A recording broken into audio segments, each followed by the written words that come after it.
you trying to play it as a sort of as that sort of Doctor, or are you taking a different tack with it? The Minister is a Time Lord like the Doctor, has two hearts, and presumably therefore is also capable of regeneration.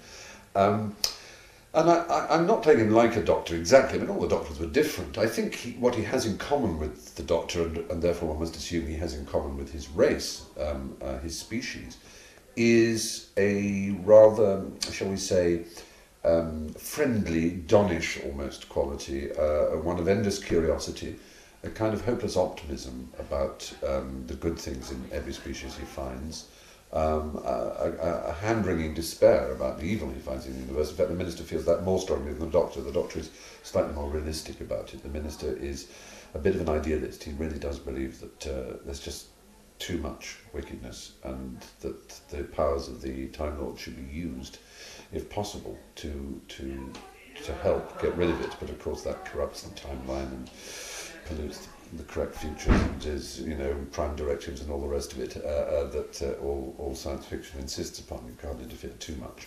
But I think, yes, the people of Gallifrey are a goodly bunch, and I think, let's be frank, Gallifrey is an English planet. There's something peculiarly English about the Doctor, and I think in that sense about the Minister as well. It is that mixture of a kind of, a tiny bit of Sherlock Holmes is there, but also a tiny bit of Father Brown in terms of naive wisdom. There are all kinds of things that are drawn on in the character of the Doctor, which I think in a sense are basically the best sides of the English character, not the arrogance, not too much of the misery, not too much of the vanity, not too much of the over false modesty. I think that's generally speaking what we look for in a Gallifreyan.